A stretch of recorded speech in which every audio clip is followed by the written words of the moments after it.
साथियों नमस्कार। मैं आज उस युद्ध का जिक्र करना चाहता हूं जिसको दुनिया का सबसे बहादुरी का युद्ध माना जाता है। युद्ध है रजांगला युद्ध। जब भारत और चाइना की 1962 की लड़ाई हुई, उस समय रजांगला चौकी पर जहां बर्फ ही बर्फ होती है, जहां -20 से -35 तक का टेम्परेचर होता है, वहां पर यादवों की एक टुकड़ी तैनात थी जिसमें 120 सैनिक थे। और उन 120 सैनिक जिनके पास ना गोला था, ना बारूद था, ना गोलियां थी, ना कोई हथियार थे, सिर्फ हाथ में राइफलें थी, कि अचानक रात को रजांगला चौकी के ऊपर चीन ने आक्रमण कर दिया। भारत की फौज के हुक्मरानों ने कहा कि आप नीचे लौट के आ जाइए, युद्ध मत करिए। लेकिन उसके बाद भी यादव सैनिकों ने कहा कि हम सीने में गोली खाएंगे, हम पीठ में गोली नहीं खाएंगे और हम युद्ध करेंगे। और वो युद्ध हुआ। एक ऐसा ऐतिहासिक युद्ध था वो कि जिसमें सामने पूरी तरह से सुसज्जित चीन की सेना आधुनिक हथियारों से, और इनके पास में खाली राइफलें थीं जिनमें गोलियां भी नहीं थी, और युद्ध हुआ। उस युद्ध में जो यादव सैनिकों ने बड़ी बहादुरी के साथ पटक पटक करके चीनियों को मारा, राइफलों की बटों से चीनियों को मारा, और उसका परिणाम ये हुआ कि चीनी सेना को, जो विशाल सेना थी, उसको भाग के जाना पड़ा। लेकिन दुर्भाग्य ये कि भारत के 120 में से 114 यादव सैनिक वहीं शहीद हो गए। साथियों, ये युद्ध कोई साधारण युद्ध नहीं था। आज भी दुनिया में जब आर्मी की ट्रेनिंग होती है, चाहे वो अमेरिका हो या चाहे वो चाइना हो, वहां पर एक चैप्टर होता है बैटल ऑफ रजांगला। उसको पढ़ाने का केवल एक मतलब होता है कि युद्ध केवल हथियारों से नहीं जीता जाता है, युद्ध हौसले से जीता जाता है। मित्रों, उसी रजांगला की पवित्र रणभूमि और उसी रजांगला में शहीद हुए यादव शहीदों की रक्त रंजित मिट्टी यादव महासभा के ब्रिगेडियर प्रदीप यदु और रमेश पायलट जी लेकर आए हैं। और उस मिट्टी की कलश यात्रा पूरे देश में निकल रही है, क्योंकि अब माननीय स्वप्न कुमार जी घोष, राष्ट्रीय अध्यक्ष जी, और सत्य प्रकाश सिंह जी, शताब्दी समारोह समिति के चेयरमैन, ने 1 साल के लिए शताब्दी समारोह को और आगे बढ़ा दिया है।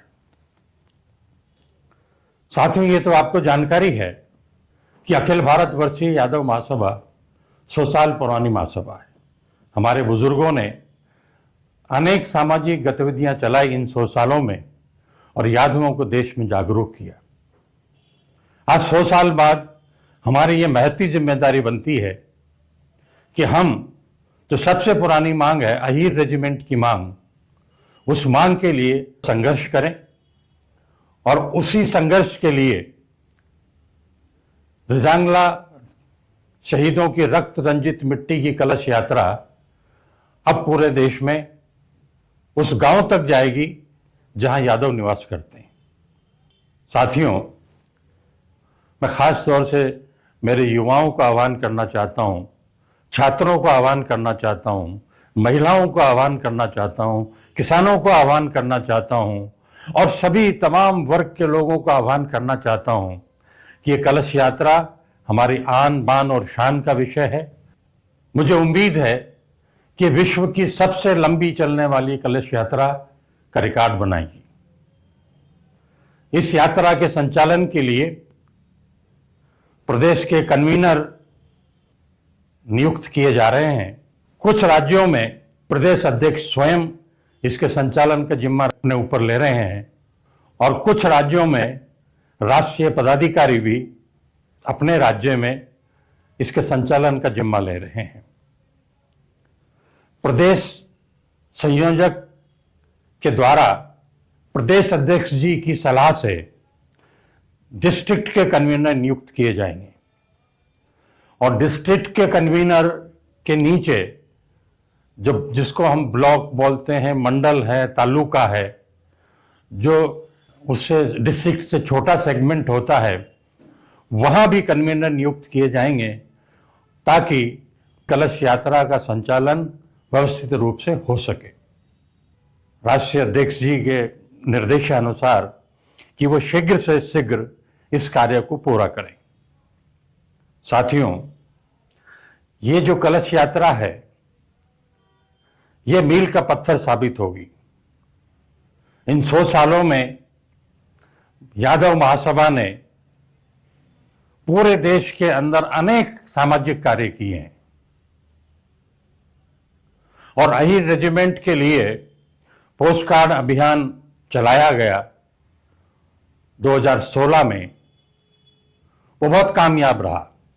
25 लाख पोस्ट कार्ड प्रधानमंत्री जी को भेजने का निर्णय किया गया था, लेकिन मुझे खुशी है कि 45 लाख से ज्यादा पोस्ट कार्ड पूरे देश से, चाहे वो तमिलनाडु हो, चाहे वो केरल हो, चाहे वो आंध्रा हो, चाहे वो बंगाल हो, चाहे वो आसाम हो, चाहे नॉर्दर्न इंडिया हो, सब जगह से भारी संख्या में लोगों ने उस अभियान में रुचि लेकर के 45 लाख पोस्ट कार्ड प्रधानमंत्री को भेजे।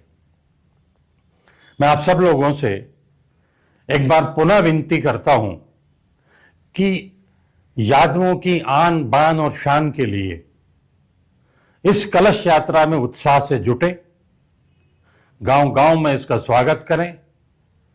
यादव महासभा का संदेश जो अहीर रेजिमेंट बनाने का संदेश है, जातिगत जनगणना करवाने का संदेश है, यह संदेश इस देश के हर गांव में हर यादव तक पहुंचना चाहिए।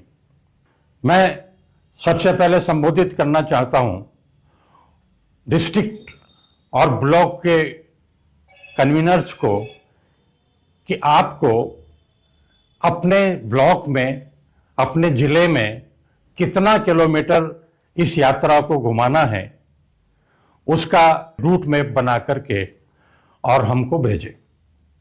क्योंकि पहले ब्लॉक, तालुका और मंडल का रूट मैप बनेगा, उससे जिले का बनेगा और उसके बाद में प्रदेश का बनेगा कि किस प्रदेश में कलश यात्रा कितना किलोमीटर चलेगी। फिर अंतिम संकलन होगा कि सारे प्रदेशों में मिला करके और पूरे भारतवर्ष में कितना किलोमीटर ये कलश यात्रा चलेगी, जो कि हमको अधिक से अधिक चलानी भी है। साथियों, यह कार्यक्रम यादव समाज के लिए, यादव समाज के इतिहास में एक बहुत बड़ा कार्यक्रम होगा। मैं समझता हूं कि ये विश्व की सबसे लंबी कलश यात्रा का रिकॉर्ड बनाएगी। मुझे उम्मीद है कि इस भारत देश के हर गांव में जहां यादव निवास करता है, ये कलश यात्रा जाएगी।